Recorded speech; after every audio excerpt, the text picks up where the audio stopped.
오늘 함께 은혜 받으실 요한복음 19장 31절로 계속해서 되는 대로 함께 같이 보시겠습니다. 31절 말씀을 먼저 보겠습니다. 시작. 그날은 예비일이었고 그 다음 날은 특별한 안식일이었습니다. 유대 사람들은 안식일에 시체를 십자가에 매달아 두고 싶지 않았기 때문에 빌라도에게 시체의 다리를 꺾어서 내려달라고 요구했습니다. 그렇습니다.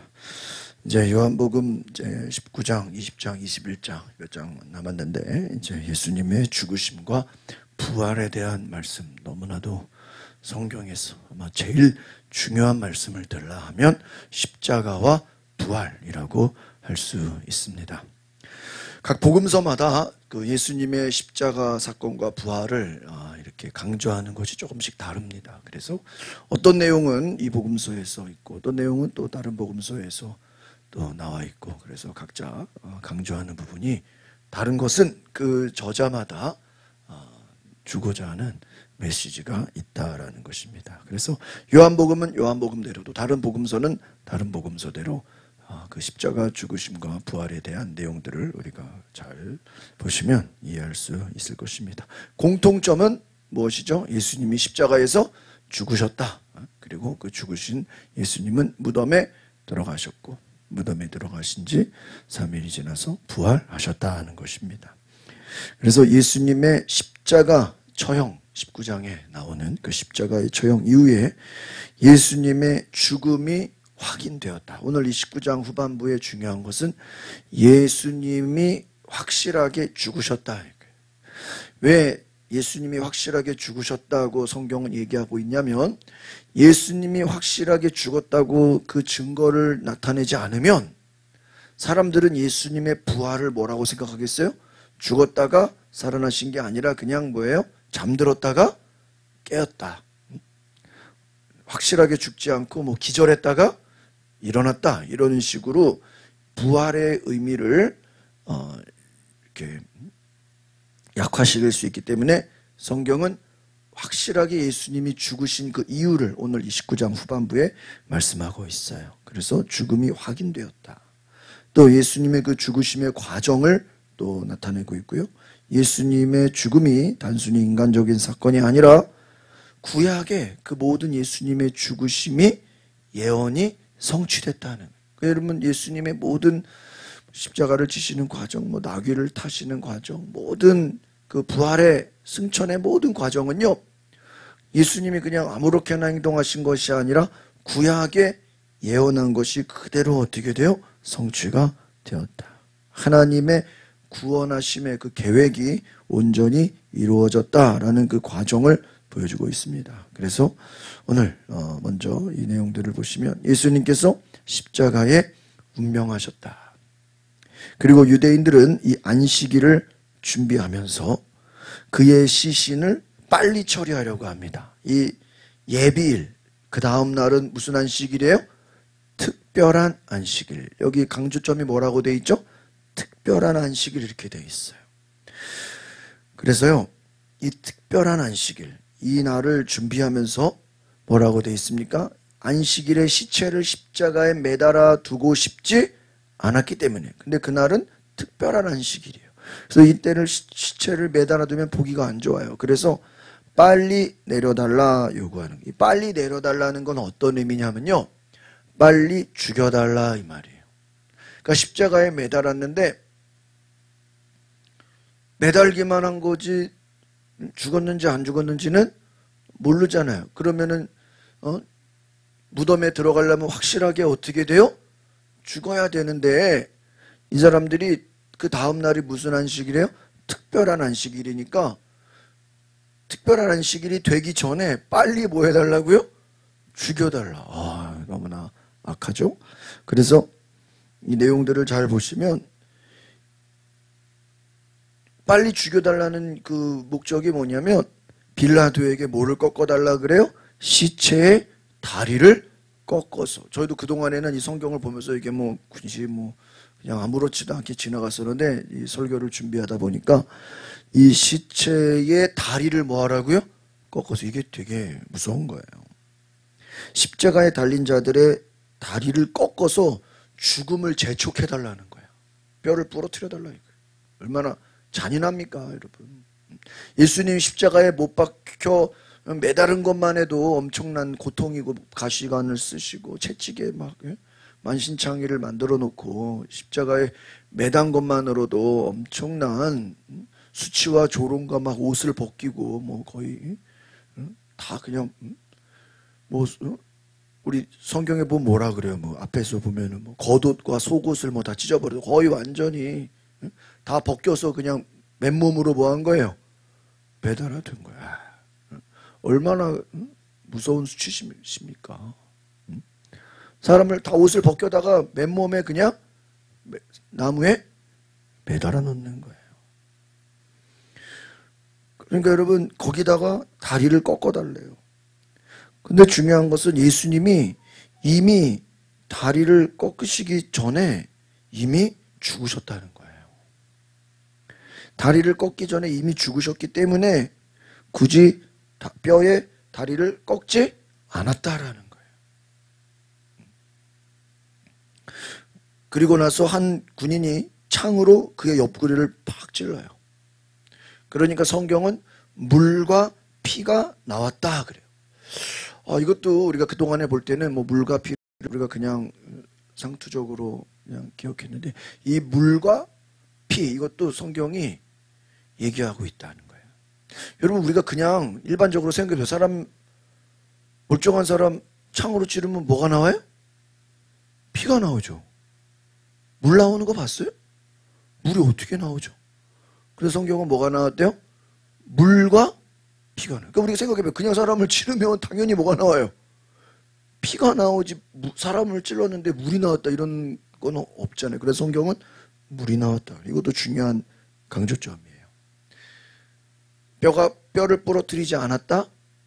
물이 나왔다. 이 물이 나왔다라는 건 뭐냐면 예수님이 이미 죽으셨다 이거예요. 만약에 안 죽었으면 뭐가 나와야 돼요? 피가 나와야 돼. 완전히 죽으셨기 때문에 죽고 나서 창으로 찌르니까 저도 이번에 이걸 새로 알았어요. 저는 이제 이걸 자세히 몰랐을 때는 창으로 찔러서 피가 다 쏟아져서 죽은 줄 알았는데 그게 아니에요. 이미 매달린 것만으로도 뭐예요? 죽으시고 죽으신 것을 확인하고 창으로 찔러고 죽었기 때문에 피도 나오고 이렇게 분리가 됐다는 이게 중요한 강조점이야. 그러니까 만약에 찔렀는데 피만 나왔다 그럼 뭐예요? 다 죽지가 않은 거라는 거예요. 그런 성경이 얼마나 과학적이냐 이거예요. 우리는 그냥 잘 모르고 읽어갔지만 이 뼈를 부러뜨리지 않았다는 것도 과학적인 거예요. 만약에 예수님이 거기서 막 조금이라도 숨 쉬고 계시고 막 소리를 내고 계셨으면 당장 뼈를 어떻게 해야 돼요? 부러뜨려야 돼. 숨 쉬고 있고 막 움직이고 그러면 심장이 뛰고 있으면 빨리 죽이려고 뭐 해야 돼요? 뼈를 부러뜨려야 돼. 부러뜨릴 필요가 없었다는 거예요. 그 뒤에 이제 놀라운 사람 아리마대 요셉 니고데모가 예수님의 시신을 장사합니다. 이 모든 오늘 29장 후반부의 모든 과정이 구약의 예언이 성취됐다. 그러니까 여러분 예수님의 제자들이 원래 이 일을 해야 되는 거 아닌가요? 예수님의 시신을 가져다가 어떻게 해야 돼요? 무덤에다가 장사 지내야 되는데 모든 것은 예수님의 제자가 아니라 아리마대 요셉 그리고 니고데모 전혀 다른 사람들로 예비하셨다 하는 거예요. 31절을 다시 보시면 여기서 포인트는 예수님의 다리가 꺾이지 않았다 하는 거예요. 유대인들은 율법에 따라 시체가 안식일 동안 그대로 두어지는 것을 원하지 않았어요. 그럼 여기서 큰 안식일, 안식일이 영어로 세베스라는 단어인데 큰 안식일 하면요 하이, 높은 하이 세베스래요. 영어로 세베스라는 단어가 안식일인데 큰 안식일, 영어로 하이 세베스. 하이라는 게 높은 안식일 중에서 높은 안식일이에요. 그럼 왜 높은 안식일일까요? 한번 따라해보자. 6월절 후 첫 번째 안식일. 예수님이 6월절에 뭐예요? 제물이 되셨죠? 유월절에 지금 죽으신 거예요. 어린 양, 그 유월절 어린 양을 잡는 날이에요. 그날 딱 예수님이 뭐예요? 죽으셨어. 근데 그 다음 날이 뭐예요? 토요일 날. 안식일이에요. 왜 안식일이에요? 유월절이 지나서 첫 번째 안식일. 그러니까 그날은 큰 안식일이에요. 그러니까 그냥 안식일이면 모를까 큰 안식일에 그렇게 시신이 매달아 있는 거는 좋지 않다. 그래서 예수님의 시신을 빨리 내려라. 그럼 빨리 내리려면 어떻게 해야 돼요? 빨리 죽여라 이거예요. 얼마나 잔인합니까 이 사람들. 그래서 로마에서는 십자가형을 당한 죄수들의 죽음을 재촉하기 위해서, 이게 로마에서 하는 방식이에요. 다리를 부러뜨려 버린다는 거예요. 여러분 상상이 돼요? 아니 어떻게 십자가에 매달았는데 다리를 부러뜨리죠? 그럼 어떻게 말이 되는 거예요? 다리를 뭐 때리나? 한번 나중에 찾아보세요. 무서워서 못 찾겠어요. 내가 찾아내다가. 아니 십자가에 매달았는데 다리를 뭐예요? 어떻게 부러뜨려? 밑에도 뭐 다 못 박았잖아요. 그럼 뭐 몽둥이로 때리라는 거예요? 뭐 어떡하라는 거야? 어쨌든 다리를 부러뜨리라는 거예요.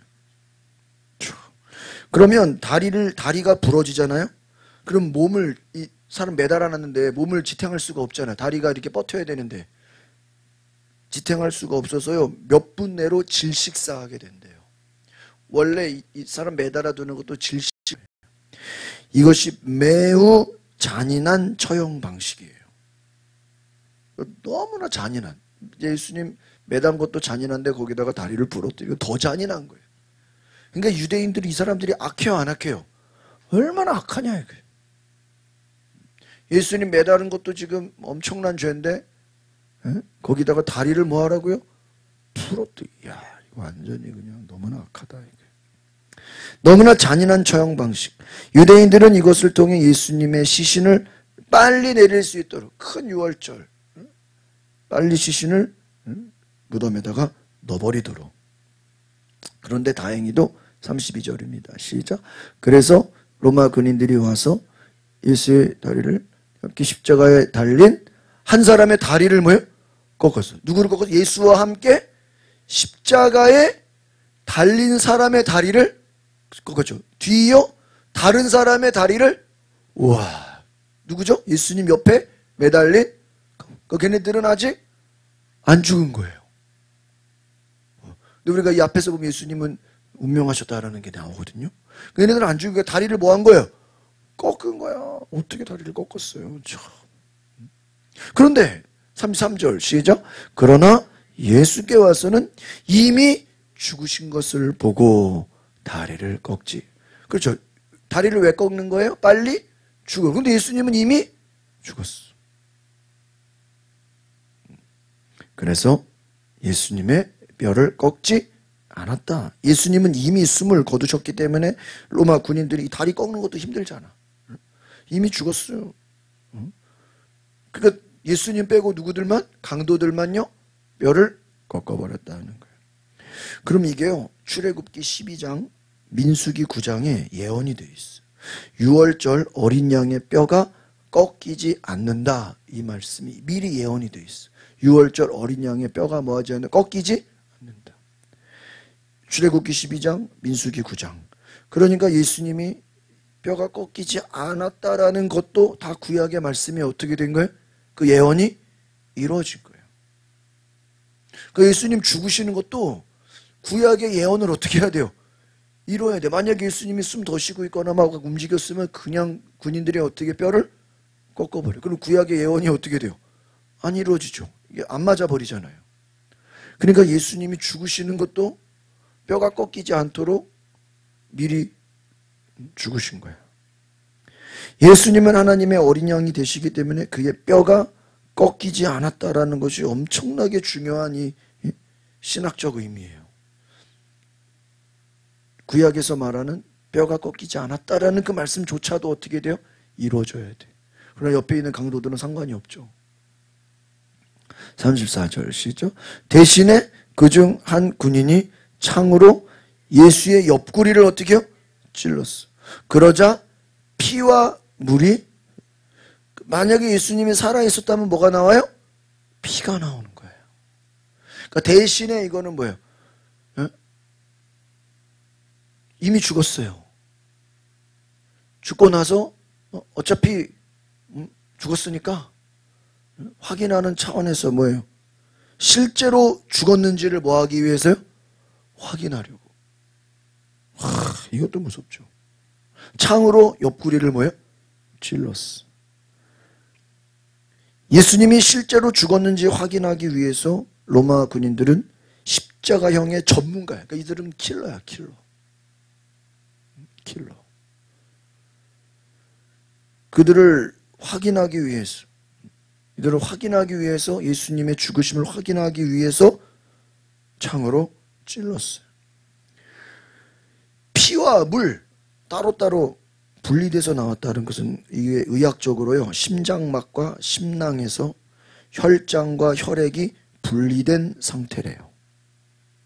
혈장, 혈액, 물과 피가 분리가 됐대요.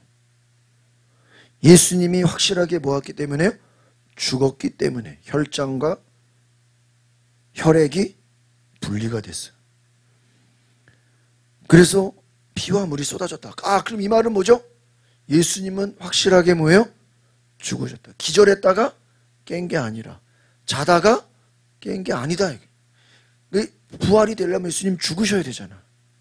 예수님의 죽으심이 증명되지 않으면 야, 그거 그냥 자다가 안 죽은 거 아니야? 이렇게 얘기할 수 있잖아요. 그러니까 성경은 확실하게 예수님 뭐였다고요? 죽었다고 말하고 있는 거예요. 그 증거가 지금. 그리고 이것을 거짓말할 수 없죠?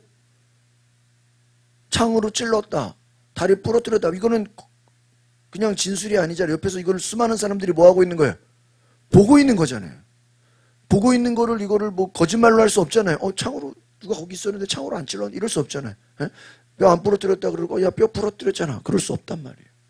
그래서 이 복음서가 한 군데서가 아니라 마태복음, 마가, 누가, 요한 막 여러 가지로 복음서에서 증거하고 있다 이거예요.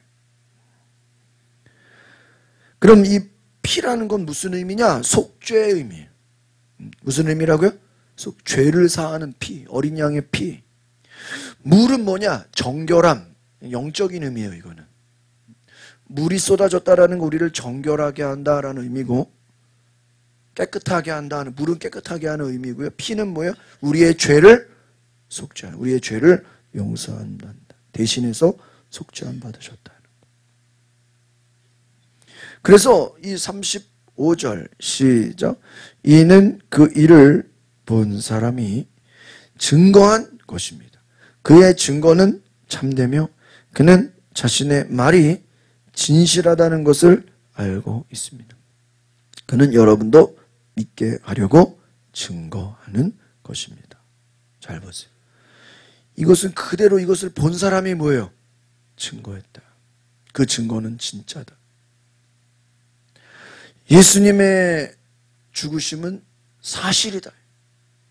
그대로, 있는 그대로, 뭐 더하거나 빼지도 않고 있는 그대로 진실을 증거했다. 예수님을 믿으라는 것이다 하는 거예요. 구약의 예언이 그대로 성취되고 있어요. 36절 시작.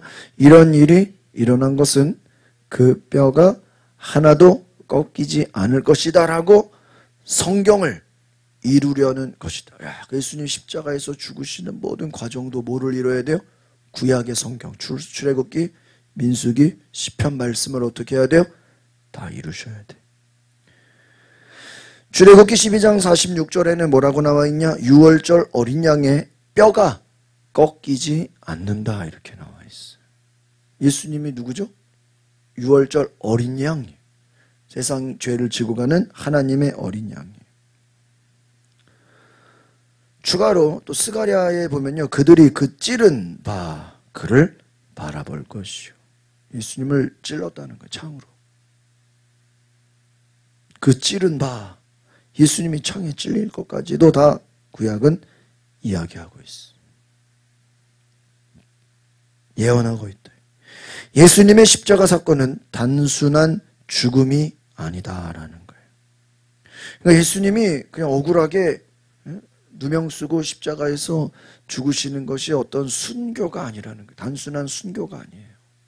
억울하게 그냥 끌려가서 죽었다고 할 것이 아니라 하나님의 구원 계획을 이루시는 하나님의 어린 양이다. 무슨 계획이요? 구원 계획을 이루시는 하나님의 어린 양이 되셨다. 예수님은 하나님의 어린 양이 되셨다. 모든 과정이 그 구원의 계획을 이루신다는 거예요. 37절 시작. 또 다른 성경에서도 말했습니다. 그들은 자기들이 찌른 사람을 쳐다보게 될 것이다. 어떻게? 창으로 찔렀어요. 그것을 본다라는 것입니다.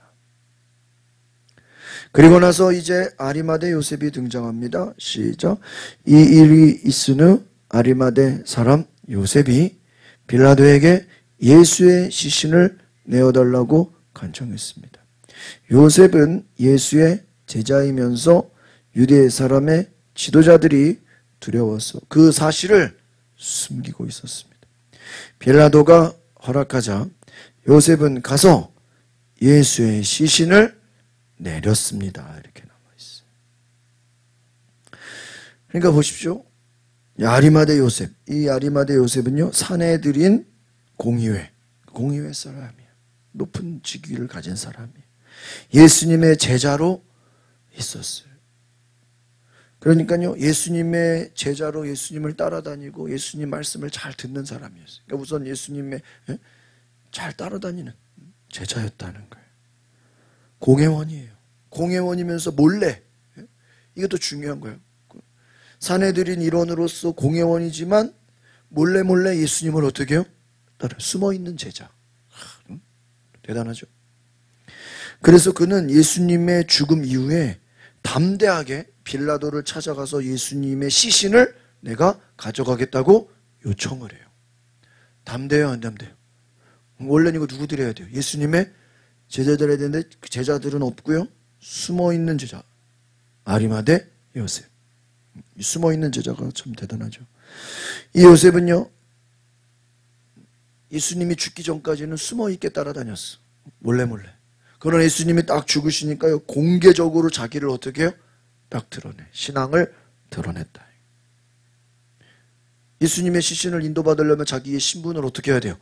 드러내야죠. 그 전까지는 몰래 사람들에게 괜히 비난당하고 또 구설수에 오를까봐 몰래 따라다녔다면 예수님이 죽으시고 나서는 당당하게 따라왔다는 거예요. 그래서 뭐라 그래요? 요셉이 빌라도에게 예수의 시신을 내어달라고 어떻게요? 간청해. 담대해요, 안 담대해요? 담대. 빌라도 무서운 사람이에요. 사람을 막 수백 명, 수천 명 그냥 다 죽여버리는 사람이에요, 빌라도는. 그런데 그에게 가서 그러니까요, 이 아리마대 사람이 이 공회원이잖아. 요즘으로 말하면 의원이란 말이에요. 높은 직위에. 그러니까 빌라도도 함부로 뭐 무시할 수 있나요? 그 참 대단해. 만약에 제자들이 찾아갔다면 안 줄 수도 있는지도 몰라요. 근데 이 공회원, 사내들인 일원인 이 사람이 가서 담대하게 예수의 시신을 달라. 그러니까 줘야 돼, 안 줘야 돼요? 줘야 돼. 요셉은 예수의 제자이면서도 나왔죠. 유대 사람들의 지도자들이 두려워. 그 사실을 뭐하고 있다가요? 숨기고 있다가. 결정적인 순간에 지도자들이 두려워서 그동안에는 여러 가지 구설수에 올라갈까 봐. 왜? 예수를 주로 인정하면요, 막 회당에서 쫓아내고 아주 그냥 징계를 가하니까요. 그동안에는 가만히 있었어요. 그러나 예수님이 죽으시고 나서는 빌라도에게 찾아가서, 빌라도는 어차피 로마 사람이잖아요. 유대인들하고 뭐 상관없잖아요, 빌라도는. 유대인들하고 유대 사람 지도자들하고 신경 쓸 거 없으니까 어차피 예수님은 죽었잖아요. 그래서 우리가 장사 지내겠다고 예수의 시신을 내렸어요. 더 이상 예수님을 비밀스럽게 따르는 것이 아니라 공개적으로 자신을 나타냈습니다. 39절 시작. 또 전에 밤중에 예수님을 찾아왔던 니고데모, 모략에 침향을 섞은 것을 100리트라 정도 가져왔습니다. 와, 니고데모 어디에 나오죠? 요한복음 3장에 나와요. 이 요한복음 3장에 니고데모가 예수님을 밤에 찾아왔. 이 사람도 똑같아요. 이 사람도 높은 사람이야. 유대인의 높은 직위를 가졌던 사람이야. 그런데 예수님을 예전에 밤에 찾아왔어요. 낮에 오면은 자기의 신분이 드러나니까. 아리마대 요셉하고 비슷하죠. 그런데 이제는 공개적으로 예수님의 장례를 돕는 거야. 그러니까는 이런 사람들을 따라합시다. 숨어있는 제자.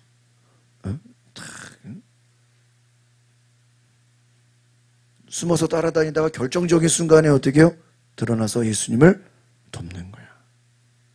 어떻게 보면 이 니고데모나 아리마대 요셉은 높은 직위에 있는 사람으로서 그들이 오히려 자신의 직위를 당당하게 가지고 예수님을 장례를 돕고 있다 이거예요. 이 모략과 침향 100리트라라는 양은요, 왕의 장례를 치를 만큼 엄청난 양이라는 거예요. 그러니까 대단한 양이에요. 100리트라 이렇게 나와 있잖아요. 왕의 장례에 사용되는 양이라는 거예요. 왕이 죽었을 때 이만한 양이 뭐예요? 쓰여져. 그러니까 이것은 아무나 예수님의 제자들이 이렇게 할 수 있어요, 없어요? 없는 거예요. 그러니까 빌라도 찾아가는 것도 예수님 제자들이 물론 할 수는 있겠지만 안 들어줄 수도 있잖아요. 아무나 뭐 그렇게 말 듣겠어요, 빌라도가? 그러니까 참 대단한 거야.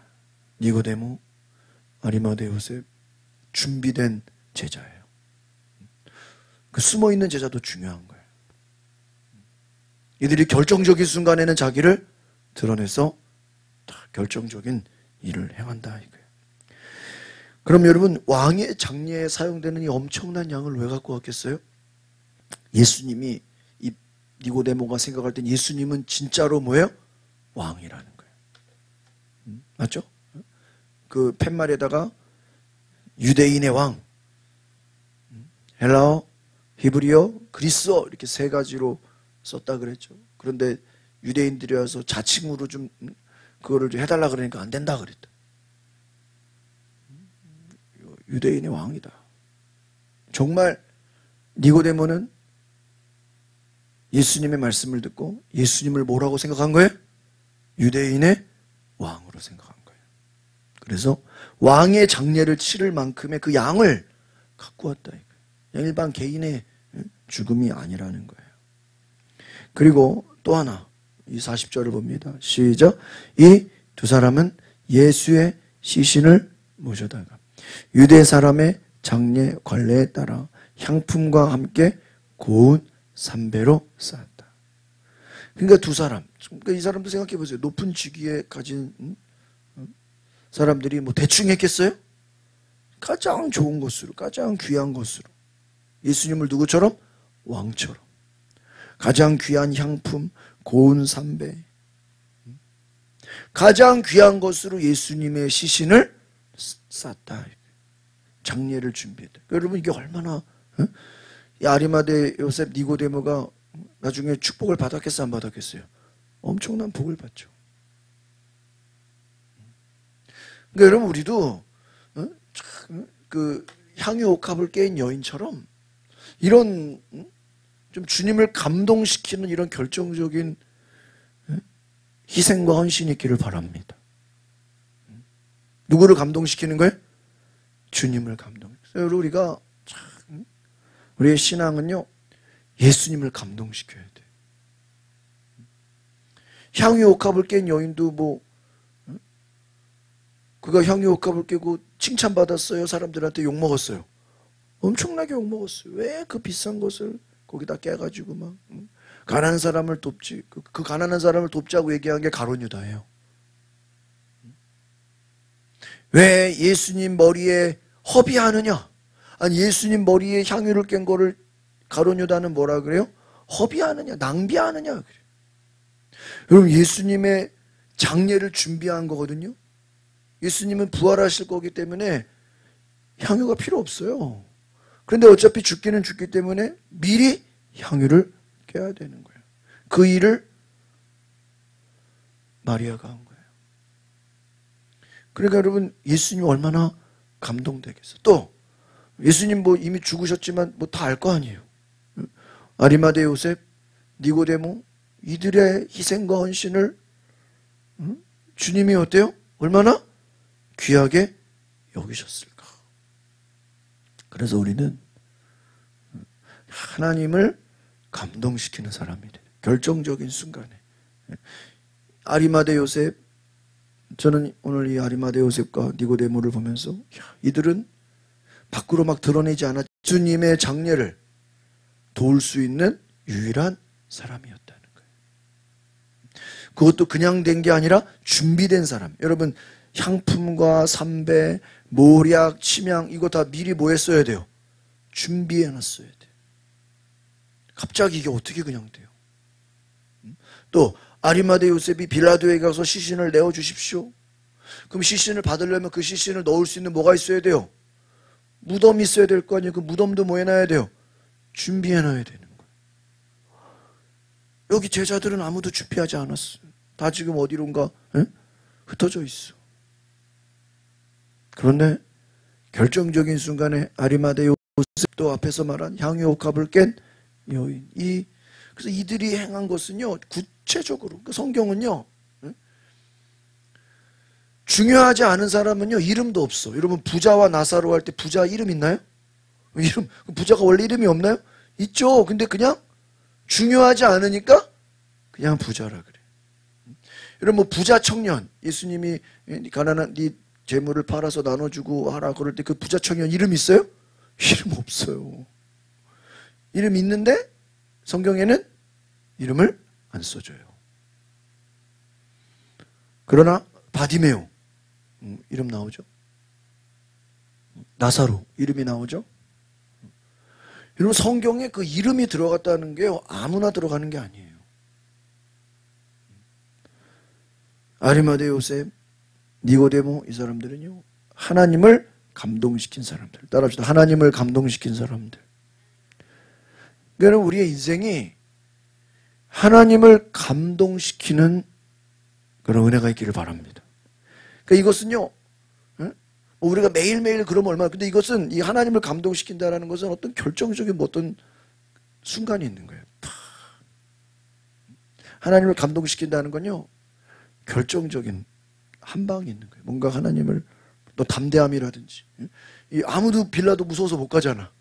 근데 아리마대 요셉이 그냥 빌라도를 찾아가. 엄청난 한 방이죠. 향유옥합을 깬 여인, 여러분, 향유옥합을 깬 여인이 그냥 갑자기 그냥 에이씨 향유옥합을 깨다 이랬겠어요? 아니야. 그는 예수님이 오시기만 하면 향유옥합을 깨겠다고 뭐 했을까요? 미리 준비했어. 미리부터 뭐 한 거예요?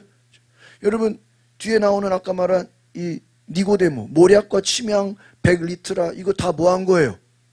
갑자기 그냥 뭐 밖에서 사온 거예요? 아니죠. 뭔가를 뭐 한 거예요? 준비 자세히 놨나? 그러니까 이야, 우리도 하나님을 감동시킬 만한 뭔가 준비가 되어 있기를 바랍니다. 다윗이 골리앗과 싸우기 위해서 그가 자기도 모르게 미리 뭐 했어요? 준비했어. 사자와 싸우고 막 곰과 싸우고 늑대와 싸우고. 영적인 준비. 이것이 참 중요한 것 같아요. 그래서 저는 오늘 이 니고데모 또 아리마대 요셉 너무나 감동이다라는 거예요. 그러면서 이거로 끝나지 않아요? 40절 보겠습니다. 41절 시작. 예수께서 십자가에 못 박히신 곳에 동산이 있었는데 그 동산에는 아직 사람을 매장한 일이 없는 무슨 무덤요? 새 무덤이 하나 있었다는 거예요. 여러분, 참 이 말씀도요 참 대단한 거예요. 그래서 이 성경 학자들은 이 새 무덤을 향해서 뭐라 그러냐? 부자들이 들어가는 무덤이라는 거예요. 새 무덤이기 때문에. 그래서 이 새 무덤, 예수님을 그곳에 매장했다는 것입니다. 예수님의 죽음은 아주 확실했습니다. 그래서 로마 군인들이 창으로 찔렀죠. 만약에 창으로 안 찔렀다 그러면 또 사람들이 뭐라 그래요? 아, 그거 기절한 거 아니냐고. 그거 뭐죠? 로마 군인이 좀 헷갈려가지고, 걔가 좀 믿음이 있어가지고, 옆에 애들은 뼈 부러뜨리고, 예수님은 뭐예요? 뼈 안 부러뜨리고, 안 죽었는데 말이야, 죽은 걸로 군인이 오인했다. 뭐 이렇게 또 덮어 씌울 수 있잖아. 그러니까 아예 확실하게 뭐를 해버린 거예요? 뼈는 안 부러뜨렸지만 뭐예요? 창으로 찔러서 뭐가 나왔어요? 물도 나오고.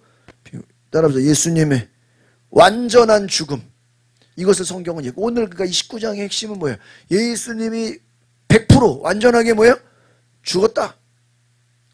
자다 깨거나 기절했다가 일어난 게 아니다. 의학적으로 알겠죠? 과학적으로, 의학적으로 심장이 확실하게 멈췄다. 이 의학적으로 확실하게 죽었다.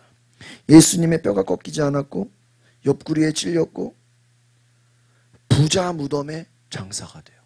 새 무덤. 그냥 여기서 이스라엘의 무덤이 동굴 속에 층층이 쫙 이렇게 무덤을 해놔가지고요. 매번 어떻게 굴을 뚫겠어요? 그게 어떻게 말이에요? 그러니까 공동묘지처럼 큰 굴을 뚫어다가 거기다가 뭐예요? 시신을 계속 넣어놓는 거야. 엄청 어마어마하겠죠? 근데 예수님이 들어가는 무덤은 아무 시신도 없는 뭐예요? 새 무덤. 와, 놀랍죠? 숨은 제자들, 아리마대 요셉, 니고데모, 예수님의 죽음 앞에서 담대하게 믿음을 고백하고 희생적인 섬김을 나타냈다 하는 거예요. 그래서 오늘 말씀의 포인트는 예수님의 죽음과 장례는 단순한 사건이 아니라 하나님의 구원하심의 계획을 나타내는 완전한 성취다. 다시 한번 따라합시다. 하나님의 구원 계획을 나타내는 완전한 성취. 이것을 잘 기록해 놓으세요. 하나님의 구원 계획, 구속하심의 계획을 완전히 성취했다 이거예요. 구약의 말씀을 그대로 이뤘다. 그래서 예수님의 죽음은 우리 한 사람 한 사람을 위한 속죄가 되고, 예수님의 죽으심은 부활의 소망을 예비하는 과정이 되고, 우리는 예수님의 희생을 기억해야 되고, 그 신앙이 우리는 니고데모처럼 아리마대 요셉처럼 담대하게 나아갈 수 있기를 바랍니다. 그래서 예수님은 완전하게 뭐 하셨다고요? 죽으셨다. 이것을 기억하세요. 그래서 42절 시작. 그 날은 유대 사람들의 예비일이었고 그 무덤도 가까이 있었기 때문에 요셉과 니고데모는 예수의 시신을 그곳에, 이제 이해 가시죠? 오늘 이 19장 마지막에 주인공은 누구예요? 아리마대 요셉 그리고 니고데모. 이들이 없었더라면 누가 예수님의 시신을 모셨겠어? 참, 제자들은 다 지금 사라져버리고, 결정적인 순간에는 뭐예요? 요셉과 니고데모였다. 그러니까요, 참 저희는 이런 요셉과 니고데모처럼 결정적인 순간에 하나님의 일에 쓰임받는 자가 되시기를 바랍니다. 이걸 기도해야 돼요. 주여, 나에게도 니고데모처럼, 향유 값을 깬 여인처럼, 요셉처럼 아무도 순종하지 않을 때, 아무도 없잖아. 지금 사람이 없잖아. 지금요. 아무도 없을 때 자진해서, 자원해서, 그렇죠? 니고데모랑 뭐 요셉이 누가 시켰나요? 뭐 천사가 가서 뭐 하라고 누가 시켰나요? 향유 값을 깬 여인이 누가 뭐 와가지고 부탁했나요?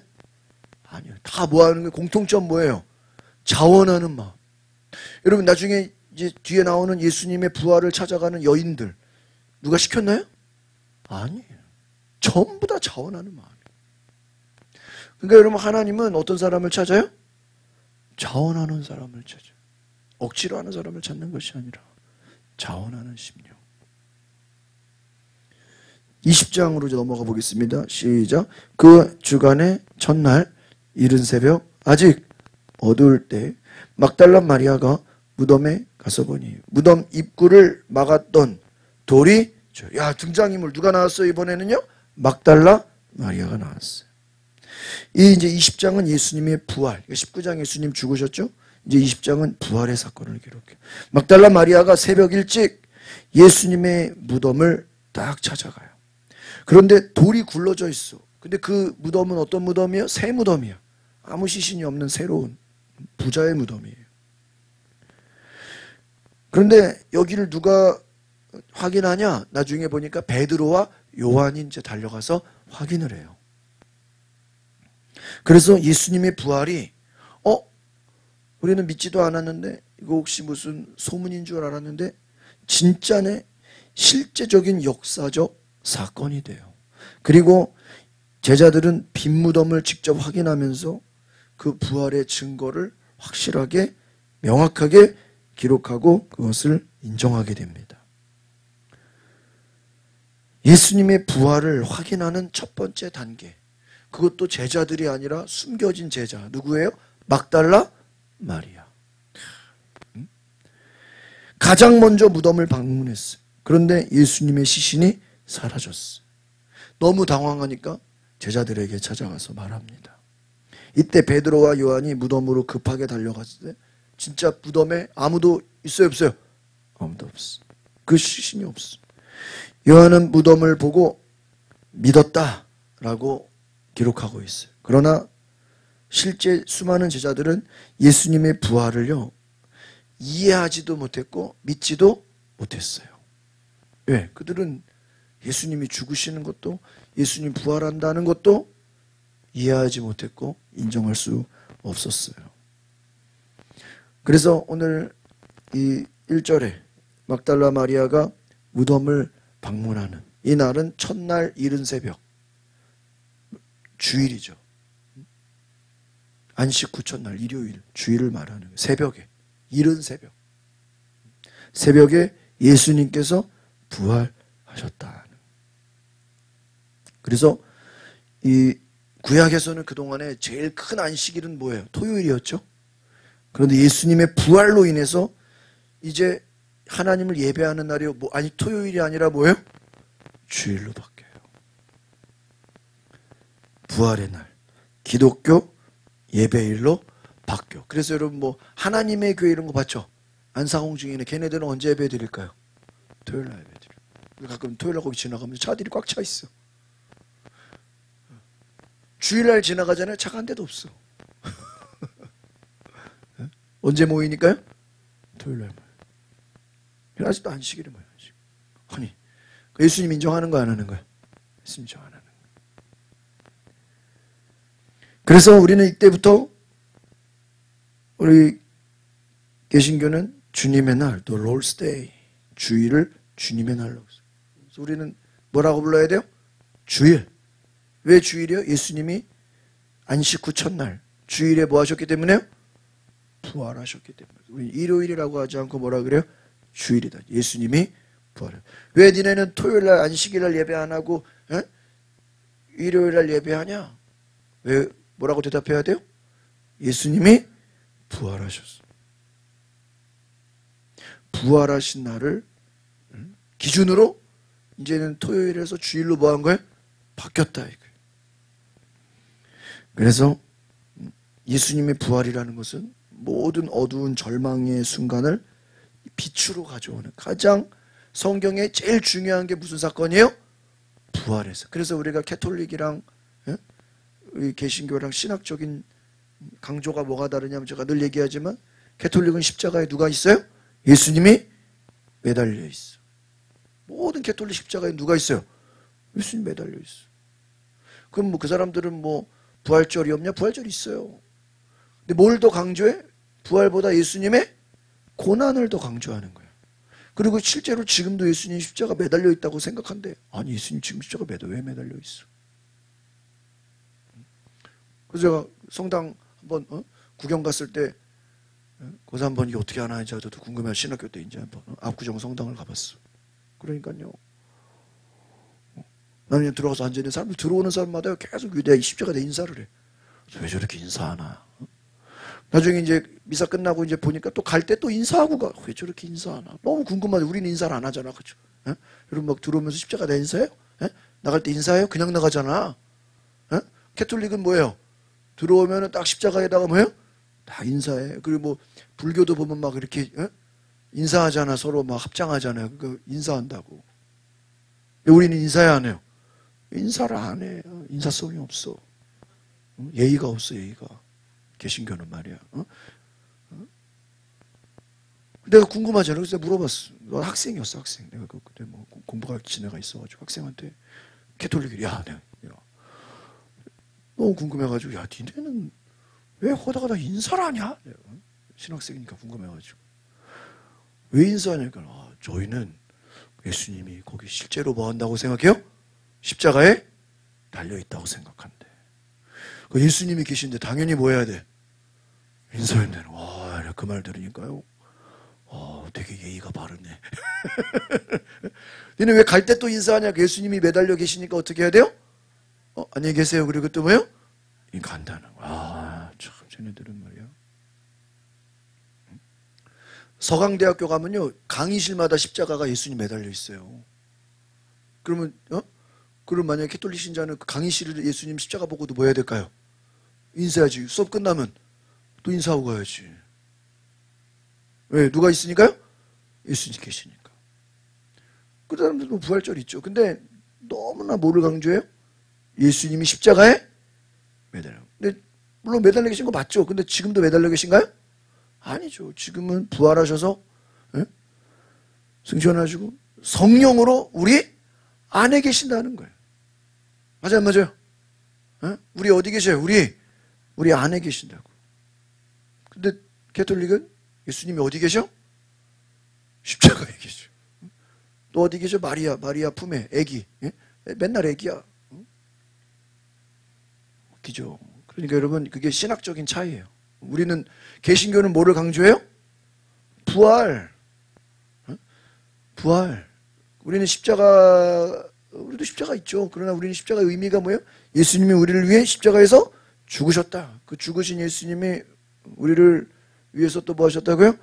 부활했다. 죽으심과 부활의 의미지, 그 십자가 자체를 막 우리가 거기다가 막 인사하고 거기 예수님 계신데, 예수님 얼마나 아프세요? 막. 그럴 필요는 없는 거라는 거예요. 근데 캐톨릭은 그렇게 생각해요. 여러분, 우리는 이 부활이 굉장히 중요하다. 그래서 이 막달라 마리아, 이 마태복음, 마가복음에는요, 다른 여인들도 같이 나와요. 막달라 마리아만 있지 않고 다른 여인들도 같이 있다. 그런데 이 요한복음에서는 막달라 마리아를 강조하는 거야. 다른 여인들은 그냥 있지만 이름을 기록 안 했어요. 누구를 강조하려고? 막달라 마리아. 이 막달라 마리아는 누구냐? 누가복음 8장 2절에 7 귀신에서 해방된 후 예수님을 헌신적으로 따랐던 사람을 말하는 거예요. 무슨 귀신? 7 귀신. 그러니까 자기가 7 귀신에 고통받았다가 예수님이 더러운 귀신은 나가라 그래가지고 귀신에서 해방받았으니까 좋아요, 안 좋아요? 그리고 예수님을 뭐 한 거예요? 계속해서 따라다닌 거예요. 아리마대 요셉도 예수님을 따라다녔고 몰래. 또 니고데모도 밤에 예수님 찾아왔다가 그 이후로 예수님이 뭐가 된 거예요? 숨어서 다니는 제자가. 그러니까 우리가 12제자만 있는 게 아니라 그 보이지 않는 숨어서 쫓아다니는 제자들도 많았어요, 안 많았어요? 많았다는 거예요. 남자들만 있는 게 여자들도 많았다는 거예요. 그래서 이들은 예수님을 정말 헌신적으로 따랐고요. 예수님의 부활을 처음 목격한, 처음 접한 자가 누구예요? 막달라 마리아다 하는 거예요. 무덤 입구에 돌이 사라졌어요. 2절 시작. 마리아는 시몬 베드로와 다른 제자 곧 예수께서 사랑하시던 누구예요? 요한. 요한은 자기 이름을 자기가 요한 이렇게 안 하고 뭐라 그래요? 예수께서 사랑하시던 제자. 이거를 요한이라 그래요. 요한복음이잖아요. 요한복음은 요한을 뭐라고 기록해요? 예수께서 사랑하시던 제자 이렇게 자기를 기록하는 거예요. 예수님의 사랑을 받았다라는 걸 엄청 강조하는 거예요. 그래서 달려가서 베드로와 요한이 달려갔어요. 그래서 사람들이 주의 시신을, 그러니까 이 마리아는 여기서 부활했다고 모르고요. 사람들이 예수님의 시신을 어떻게 무덤 밖으로 가져갔다. 부활을 깨닫지 못하고 누군가 예수님의 시신을 도둑질했다 이렇게 주장하라고 생각을 했어요. 그러니까 부활을 생각하지 못한 거죠. 이 시신을 누가 훔쳐왔어요. 그래서 막 제자들에게 큰일 났다고. 예수님 시신을 어떻게 해야 돼? 우리가 찾아야 돼. 3절 시작. 그리하여 베드로와 다른 제자가 무덤으로. 놀래서 간 거죠. 제자들 역시 예수님의 부활을 기대하지 않았어요. 그래서 나중에 보면은 믿지 않아요. 막 보고 나서 믿죠. 예수님은 여러 차례 부활을 예언했어요. 나는 죽을 것이다. 또 뭐예요? 3일 후에 부활할 것이다. 예수님은 여러 번 죽음과 부활에 대한 많은 예언을 하셨지만 제자들은 이것을 이해하지도 못했고 믿지도 않았어요. 왜? 그런 증거가 없어요. 믿었다고. 그런데 베드로와 요한이 예수님의 부활을 확인하려고 무덤으로 달려가는 거예요. 또 앞에서 말한 걸로 밖으로 가져다가 어디에 두었는지 모르게 사람들이 그러니까 누가 예수님의 시신을 뭐예요? 훔쳐간 거 아니냐. 찾아야 돼, 안 찾아야 돼요? 찾아야 된다는 사명을 가지고. 4절 보겠습니다. 시작. 두 사람이 함께 달려갔는데 베드로보다 다른 제자가 이거 좀 웃기죠? 먼저 무덤에. 베드로보다 다른 제자 누구예요? 요한. 누가 달리기가 더 빨라요? 요한이 달리기가 훨씬 빨라요. 그래서 이것을 성경학자들이 뭐라 그러냐? 요한이 나이가 더 젊었다 이거예요. 그러니까 젊은 사람이 달리기가 어때요? 에? 훨씬 빠르다. 그러니까요, 이 나름대로 요한복음은 이 요한을 굉장히 부각을 시켜. 예수님이 뭐한 제자? 사랑하는 제자. 또 달려가는 것도 누가 더 베드로보다 어떻게요? 앞서갔어. 먼저 갔어요. 그런데 이제 그 다음이 또 재밌어요. 시작. 그 다른 제자가 몸을 굽혀 안을 살펴보았는데 고운 삼배만 놓여 있는 것을 보았으나 무덤 안으로 들어가지는 않았다. 아니 들어가야 돼, 안 들어가야 돼요? 들어가야죠. 근데 이 요한은요 신중하고 조심스러웠다라는 거예요. 성경학자들의 말로는 너무 신중하고 조심스러웠기 때문에. 근데 신중하고 조심스러운 게 아니라 조금 뭐 했겠어요? 무서웠겠죠. 살펴보는데 고운 삼배만 있고 아무도 없죠. 근데 들어가야죠. 밖에서 보기만 하는 거예요. 살펴보기만 하는 거예요. 밖에서. 안으로 들어가지. 그런데 6절. 야, 베드로는 멋있네요. 시작. 그때 뒤따라온 시몬 베드로는 도착해서 어떻게 해요? 무덤 안으로 어떻게 해요? 들어가야죠. 그렇죠? 그 안에 확인을 해야지. 무슨 증거가 있나 또. 예수님 훔쳐간 사람이 뭘 증거를 남겼나.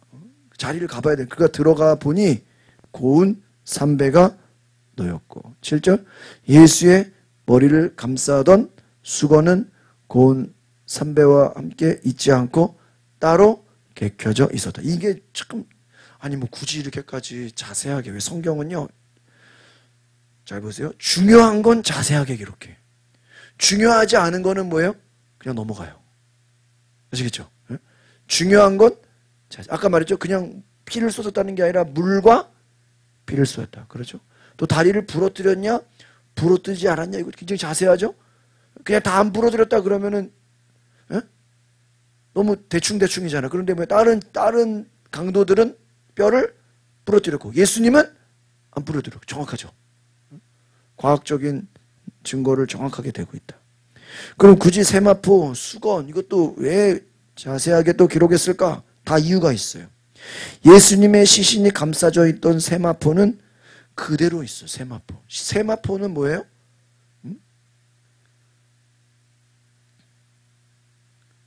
시신을 감싸는 삼배.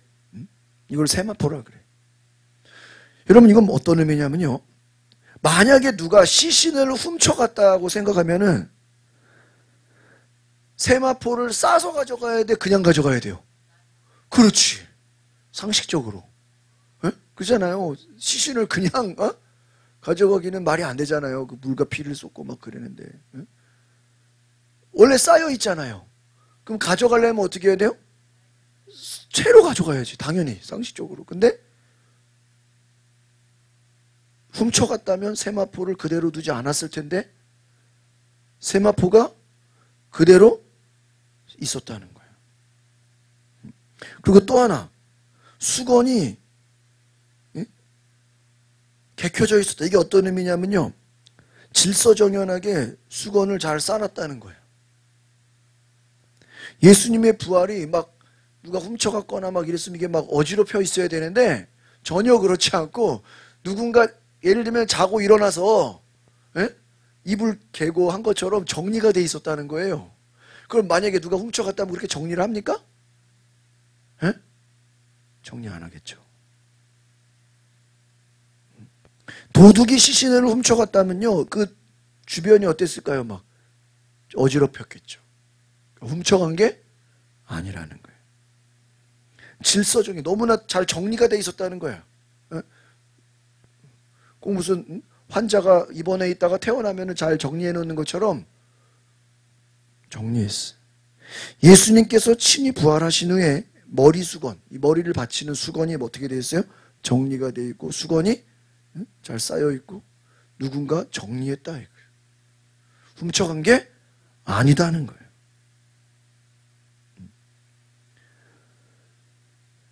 8절 이거 보고 마치겠습니다. 시작. 그제야 무덤에 먼저 도착한 그 다른 제자도, 누구죠?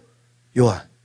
안으로 들어가서 보고 믿었다. 여기서 중요한 거는 보고 믿었다. 이 말은 뭐냐면요, 요한이 밖에서는 이제 좀 못 들어가, 처음에 못 들어갔다가 베드로가 들어간 걸 보고 뒤따라 들어갔어요. 그래서 딱 정리된 걸 보니까 이거는 훔쳐간 게 아니네. 그럼 훔쳐간 게 아닌 뭐예요? 부활한 거네. 왜? 예수님 말 한마디에 나사로가 어떻게 됐어요? 무덤에서 살아났잖아요. 그러니까 이미 앞에서 무덤에서 살아난 걸 본 경험. 죽은 지 4일이나 된 나사로를 살렸는데 예수님 자신은 못 살아나겠어요? 살아날 수 있죠. 그때서야 이것이 잘 정리된 걸 보고 요한이 뭐 했다라는 걸 믿었다. 그러니까 성경 이 요한복음은 재밌는 건 누가 먼저 믿었다는 거예요? 요한이 믿었어요? 베드로가 먼저 믿었어요? 에? 요한이죠. 다른 제자가 안으로 들어가서 보고 믿었다. 그러니까 누구를 더 부각시키고 있어요? 요한을 부각시키는 거예요. 뛰어가는 것도 누가 먼저 뛰어갔어요? 요한이 뛰어갔어요. 근데 들어가진 않았어. 좀 신중해 했네. 그러나 딱 베드로 들어가는 거 보고 나중에 들어가서 믿었어요. 그런데 9절 시작. 그들은 아직도 예수께서 죽은 사람 가운데 살아난다는 성경을 깨닫지는, 그러니까 성경을, 그러니까 완전한 확신을 갖지는, 혹시 부활한 거 아니야? 이 정도지. 야, 예수님 부활했네, 이거는 아닌 거죠. 그러니까 확실한 믿음이 아니었다라는 거예요. 오늘 우리가 여기까지 보고요. 그래서 10절까지 한번 봅시다. 시작. 그러고 나서 제자들은 자기들의 집으로 돌아갔다. 이미 예수님께서 성경에서 죽은 자 가운데서 다시 살아나리라 하신 말씀을 알지 못했다라는 거예요. 그리고 여기 나와 있죠. 예수께서 죽은 사람 가운데서 살아난다라는 그 말씀을 깨닫지 못했다. 제자들은 예수님이 십자가에 달리기 전 여러 차례 부활을 예고했습니다. 그러나 이것을 믿지도 않았고, 일단은요, 믿음은 둘째치고 받아들이질 않았어요. 다른 말로 하면 인정하질 않았다는 거야. 예수님 죽은 자 살리고 기적을 일으키시는 분이 본인이 죽는다는 게 믿어져요? 네? 안 믿어지죠. 그런데 받아들이지 않았는데 이제 여러 가지를 보면서 나중에는 예언이, 예수님의 부활이 이루어진다는 것을 이제 알게 되는 과정이 시작되는 거예요. 그래서 아직 예수님의 부활을 이 제자들이 확인하기 전까지는 믿지도 못하고 깨닫지도 못했다는 거예요. 그리고 집으로 돌아갔어요. 베드로, 요한은 예수님의 부활은 확인했어. 부활한 거 아니야? 훔쳐간 건 아니야. 딱 보니까. 그 훔쳐간 게 아니면 뭐예요? 부활한 거죠. 부활한 거 아니야? 딱 여기까지인 거예요. 야, 부활한 거 아니야? 그러나 예수님을 부활했으면 예수님을 어떻게 해야 돼요? 만나야 되잖아요. 만나지는 못했기 때문에 확신하지는 않아. 그렇죠? 확인을 못했으니까. 그런데 부활에 대한 믿음을 딱 갖게 된 거예요. 처음. 무덤이 비어 있었고 예수님의 세마포와 머리 수건이 정리가 됐어요. 이것은 예수님이 부활했다라는 증거예요. 이제 아시겠죠? 그러니까 아까 예수님이 죽었다는 증거는 뭐예요? 뼈가 부러뜨리지 않았고 물과 피가, 이게 예수님 죽었다는 증거죠. 예수님 부활했다는 증거는 뭐예요? 세마포와 수건이 잘 어떻게 돼요? 정리되어 있었다. 그리고 이것을 찾아간 사람은 막달라 마리아, 물론 다른 여인들도 있지만 그 사람들은 기록 안 했어요. 중요하지 않으니까.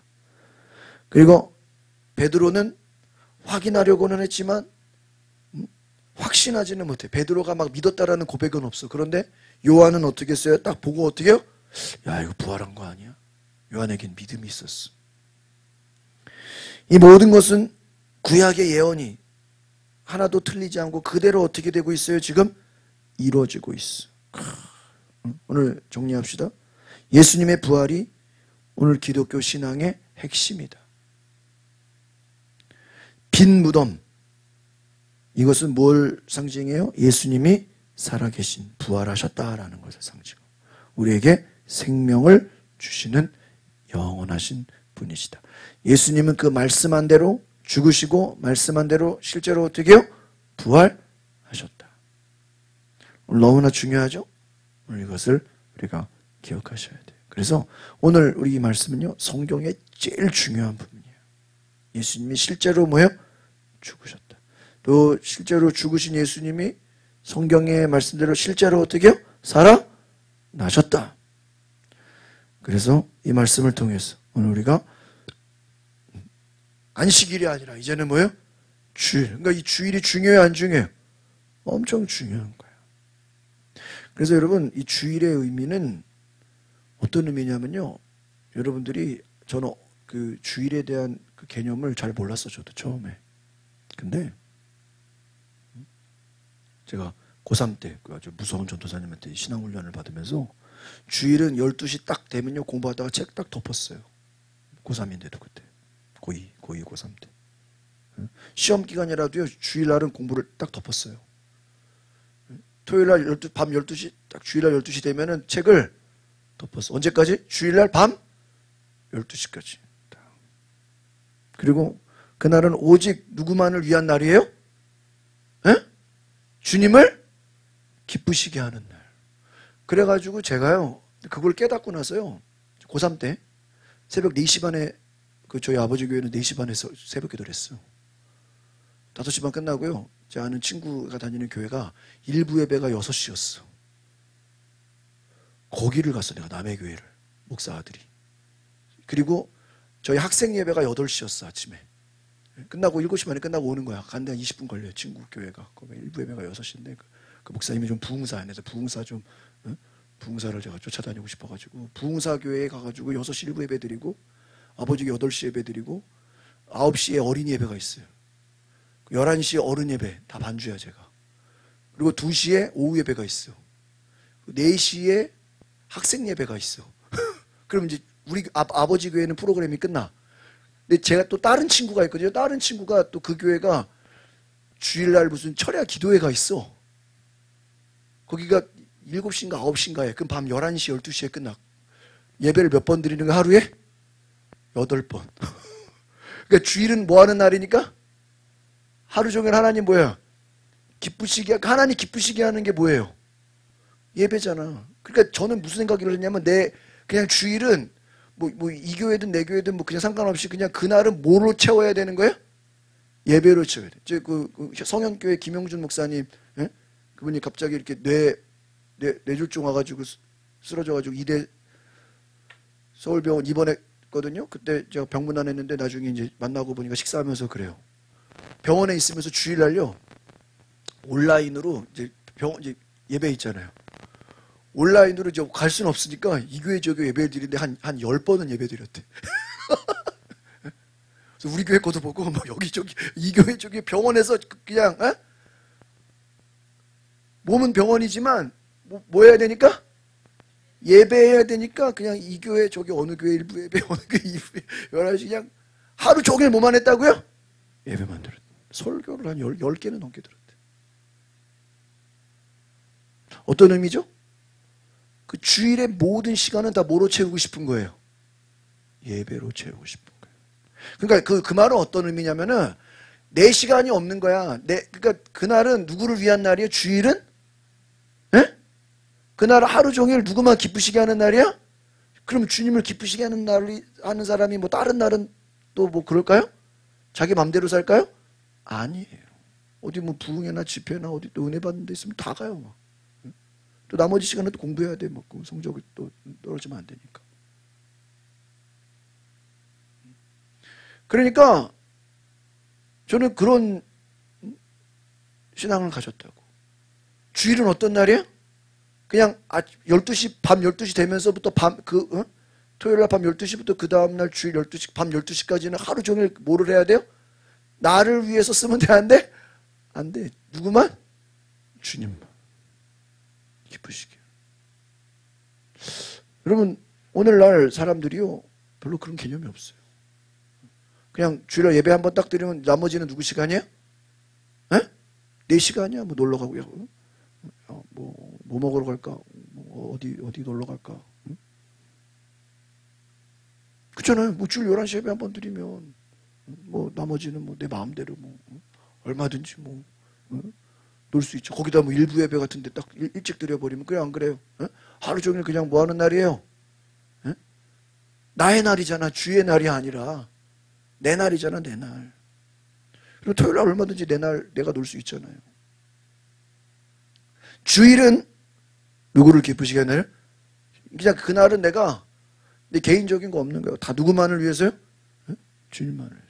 저는 그래서 그런 근데 그게 뭐 제가 그냥 뭐 누가 시켜서 한 게 아니라 제가 고3 때 성령을 받고 성령 체험을 하고 나서 저도 모르게 그렇게 되더라고. 체험적으로. 그래서 저는 하여튼 그냥 열심히 그냥 막 예배란 예배는 그냥 눈에 보이면 뭐예요? 다 가는. 왜?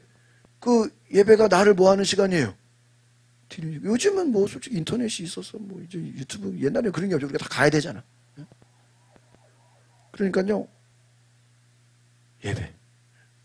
그러니까 우리가 이 주일을 오늘날 생각해 보면 사람들이 주의 날 개념이 너무 약해요. 그냥 뭐 예배 한번 드리고 오후 예배 없는 교회도 많고 저녁 예배 없는 교회도 많고 그냥 예배 한번 드리면 내가 할 일 뭐 한 거야? 다 한 거야. 나머지는 그냥 자동적으로 뭐 주일이 오늘날 보면요 그냥 가족끼리 그냥 교제하는 날로 패밀리 데이가 됐어. 패밀리 데이. 그래 안 그래요? 실적으로 그렇죠? 오늘날. 근데 주일은 패밀리 데이가 아니라 누구를 위한 날이에요? 주님을 위한. 패밀리 데이는 얼마든지 토요일 날 할 수 있어요? 없어요? 토요일 할 수 있잖아요. 토요일 날. 또 공휴일 날 많잖아요. 다른 날도 많잖아요. 주일은 오직 누구를 위해서요? 주님을 위해서. 그래서 뭐 그런 여러분 믿음을 가져보세요. 저는 제가 고3 때 그런 믿음이어가지고요. 막 되는지 저는 막 하루 예배를 8번 드렸어요. 8번. 성령 받고. 근데 막 좋아서 막. 그래서 막 그날 새벽 4시부터 12시까지 밤 12시까지 내 삶을 뭐로 채워야 돼? 예배로 주여. 이 날은 누구의 날이니까? 주의 날이니까. 그래서 여러분 우리가 이 주일이라는 개념을요 정말 그 주일이요 복을 받아요. 하나님의 날입니다. 하나님의 이 날은 누구의 날이에요? This is the Lord's day. 주님의 날이다. 이 날은 주의 날. 그래서 여러분 이 주일의 개념을 오늘날 우리가 이 많은 사람들이 주일에 대한 개념이 약해요. 주일날 그냥 뭐 가족 행사하고, 주일날 결혼식 가고, 주일날 그냥 놀러 가고, 주일날. 근데 주일의 목적은 뭐 믿는 자들끼리 놀 수 있죠. 믿는 자들끼리 뭐 모임을. 그러나 목적이 뭐예요? 주일은 누구를 기쁘게 하는 날이야? 주님. 그럼 가족들이 모여서 주님을 기쁘시게 하나요? 그냥 먹고 놀면 그게 주님이 기뻐하는 건가요? 주님이 기뻐하시는 건 뭐야? 예배지. 그러면 주일날도 가족 모임 하려면 가족들 모여서 뭐 해야 돼? 예배하면 주님이 뭐 하겠어요? 기뻐요. 그럼 예배 끝나고 먹으면 되죠. 예배는 안 하고 뭐예요? 먹고 놀아. 그럼 주님이 기뻐할 리가 없죠. 저주를 받는 거죠. 그래 안 그래요? 예배. 친구를 만나도 그 친구를 뭐로 끌어당겨야 돼? 예배로 끌어당기고 먹고 마시면 되죠. 그죠? 먹고 마시지 말라는 게 아니잖아. 근데 우리는 주님을 기쁘시게 한다는 생각이 없는 게 문제라는 거예요. 그 개념이 없어. 그냥 누구 뜻대로? 내 뜻대로. 그냥 공휴일, 그냥 가족 모임, 그냥 먹고 노는 거죠. 아니에요.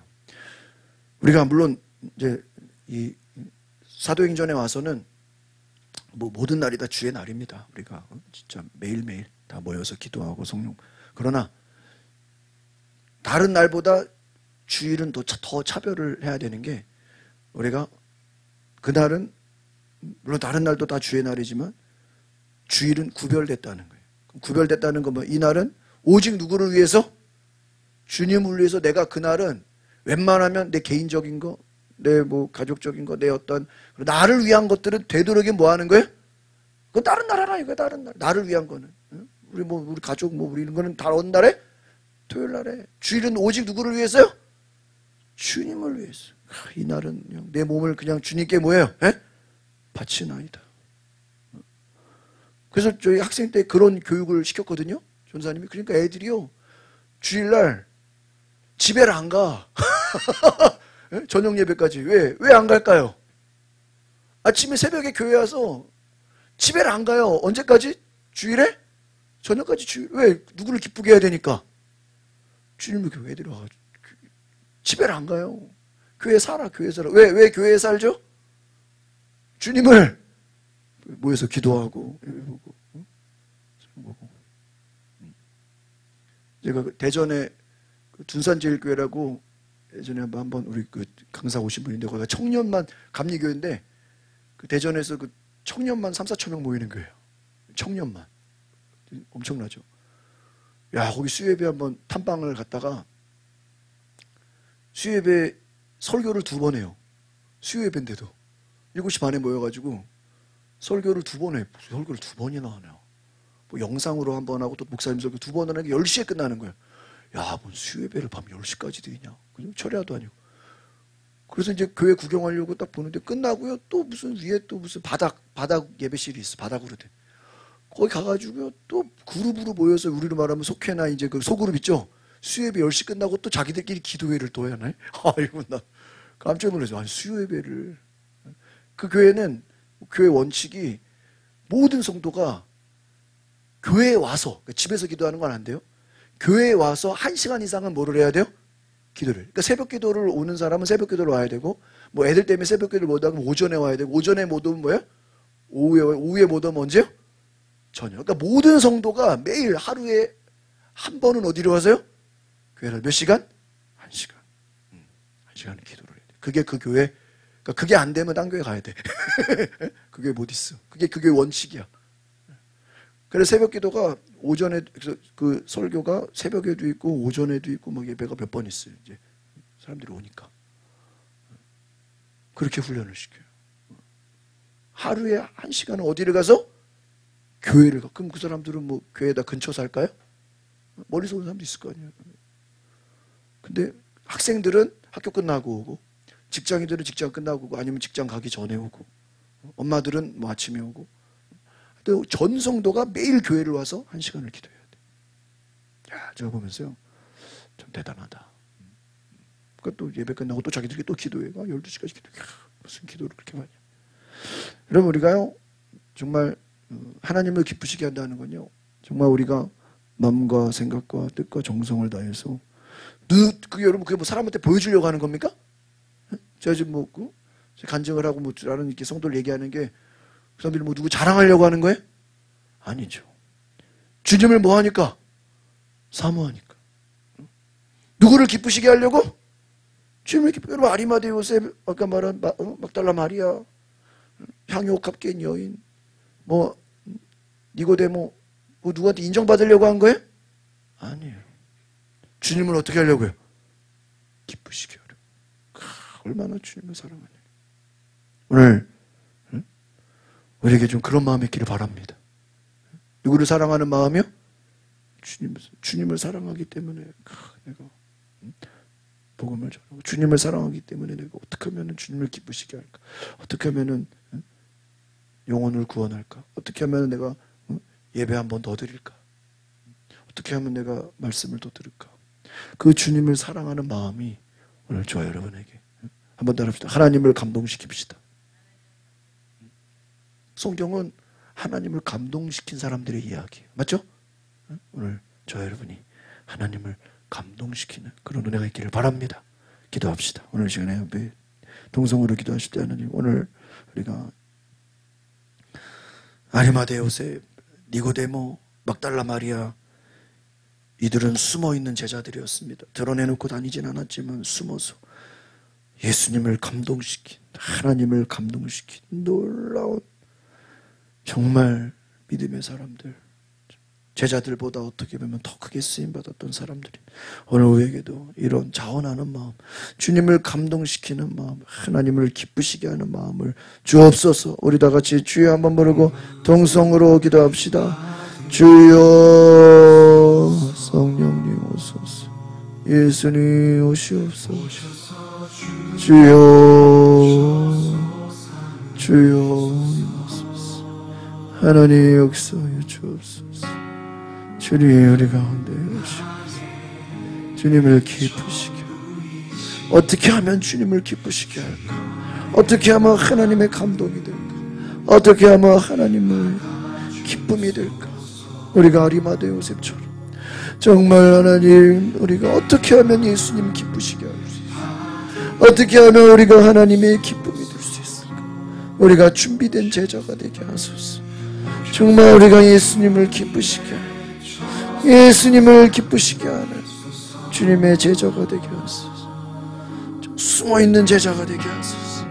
우리가 드러내놓고 다니지 않아도 결정적인 순간에 우리가 주님을 나타내는, 주님을 영광을 드러내는, 주님의 사랑을 나타내는 하나님 놀라운 은혜를 부어 주옵소서. 주여,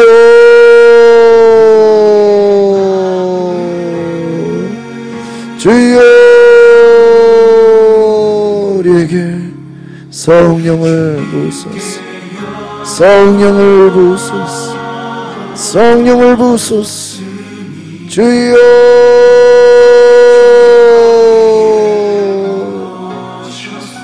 주님,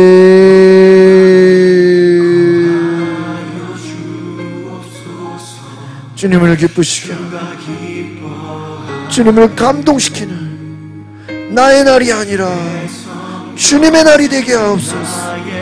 주님의 날이 되게 하옵소서. 어떻게 하면 주님을 기쁘시게 할까? 어떻게 하면 우리가 하나님을 기쁘시게 할까? 어떻게 하면 우리가 그날은 정말 하나님을 기쁘시게, 아버지, 주여,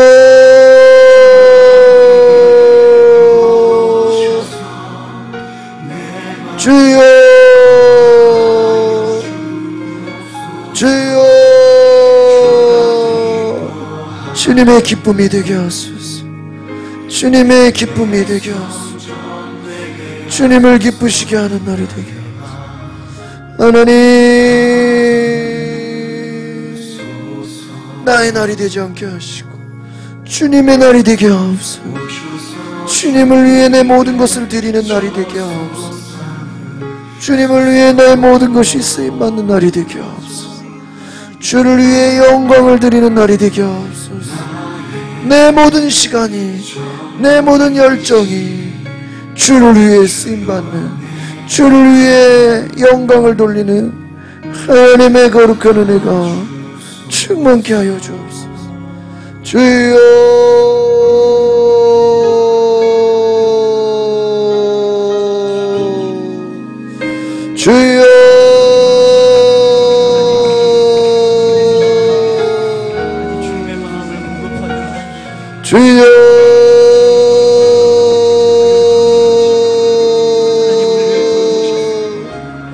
우리의 마음이 누가 시켜서 억지로 하는 것이 아니라 자원하는 마음으로, 자원하는 심령으로 하나님을 기쁘시게, 하나님께 영광을 돌리고 하나님을 사랑하는 하나님의 사랑이 나를 붙잡아 주시고 나를 인도해 주시고 나를 이끌어 주시는 그 거룩한 사랑, 자원하는 마음. 주님, 나를 위해 십자가를 지시고 나를 위해 죽으신 주님, 나를 위해 죽으신 예수님, 나를 위해 모든 것을 아끼지 않고 주신 예수님, 오늘 내가 그 주님을 사랑합니다. 오늘 내가 그 주님을 찬양합니다. 주여,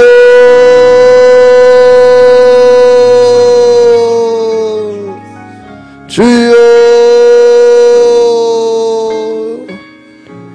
오늘 우리 성도들 자원하는 마음으로 어떻게 하면 주님을 기쁘시게 할까? 어떻게 하면 하나님의 기쁨이 될까?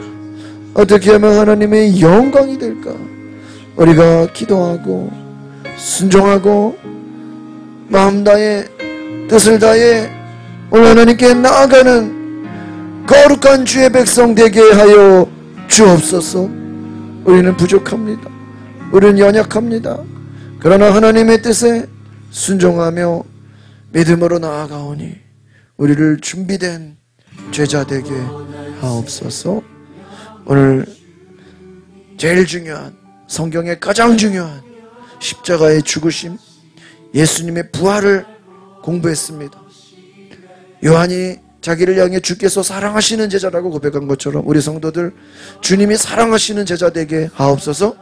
요한처럼 주님이 나를 사랑하신다, 주님이 나를 사랑하신다는 그 믿음 갖게 하시고, 아리마대 요셉, 니고데모, 막달라 마리아처럼 이들은 결정적인 순간에 주님께 영광을 돌리는, 하나님을 감동시키는, 아무도 나서지 않는 그곳에 자기들이 자원했어.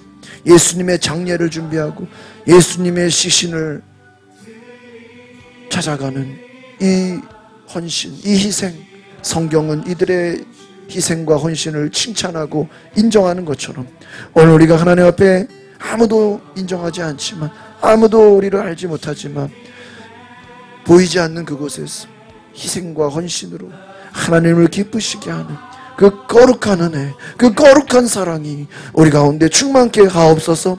그래서 우리의 삶이 나의 날이 아니라 주님의 날, 어떻게 하면 주님을 기쁘시게 할까? 어떻게 하면 하나님의 감동이 될까? 예배를 사모하고 기도를 사모하고 주님을 사모하는 그러한 삶으로 우리의 삶이 채워지는 그 귀한 은혜가 있게 하여 주시옵소서. 예수 그리스도의 이름으로 축복하며 기도하옵나이다. 아멘.